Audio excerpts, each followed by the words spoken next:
show you guys, I want you guys I can show you where in the Bible it refutes that completely.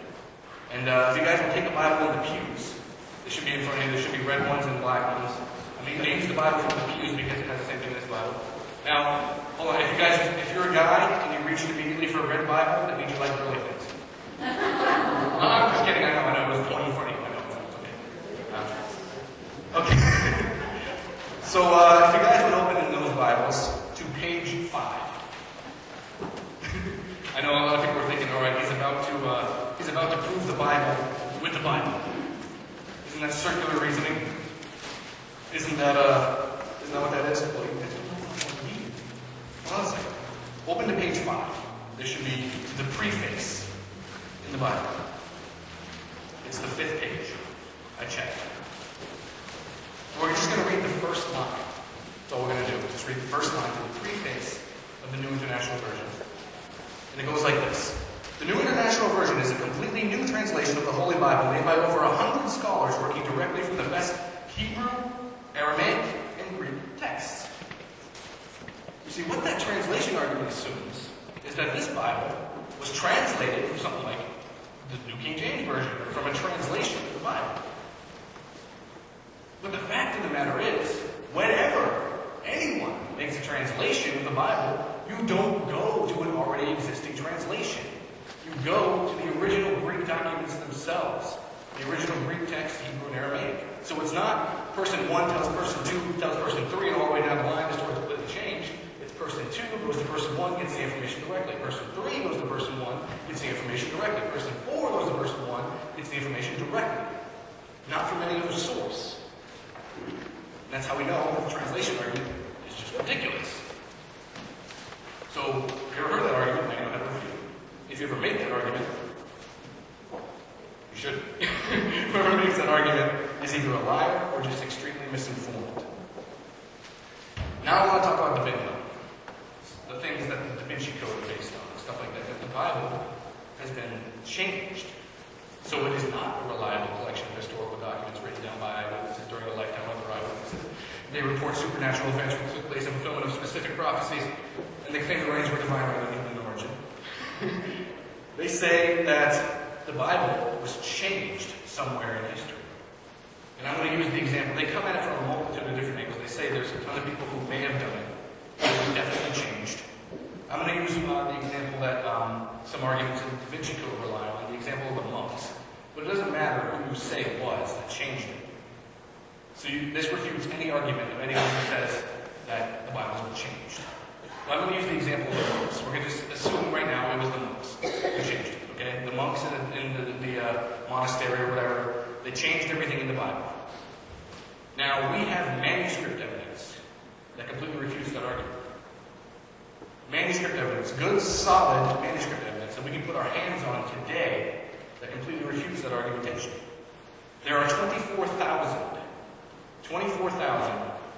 manuscripts and portions of manuscripts of the New and Old Testament of the Bible that we can put our hands on today.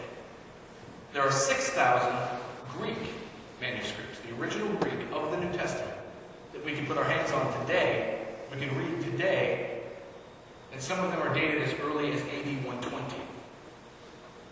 The New Testament was finished writing somewhere around AD 95. So there's only, and if you compare it to other texts, like Julius Caesar's Gallic Wars, the oldest original document we have is written 900 years after the original. If you compare it to, like, Aristotle's Poetics, the oldest original document we have of Aristotle's Poetics was written 2,000 years after the original. We have documents of the New Greek New Testament as early as AD 120. Just wanted to throw that in there. But let's see what these monks would have to do if they were going to change the Greek, the original documents, all 6,000 of them.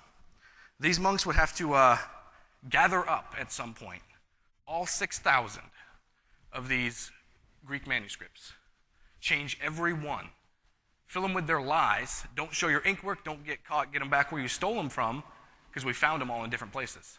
They're not all from the same place. So change them all, don't show your ink work, don't get caught, get them back where you stole them from. You probably have to live about 100 years in order to get that done. That's what the monks would have had to do for that. That's just layer number one of the problem that the argumentation makes. Layer number two, you see, Jesus told his disciples to go out and spread the message to pentata ethne, which means every people group. The problem with other people groups is they speak different languages.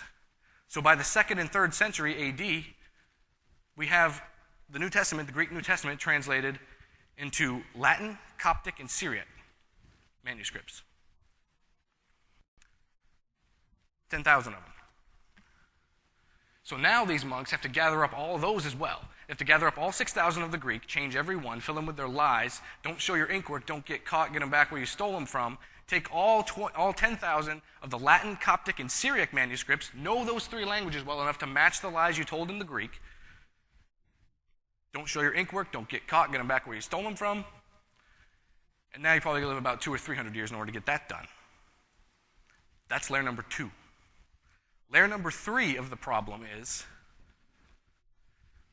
from the early church fathers, the writings of the early church fathers, we can put together from their quotations of the New Testament.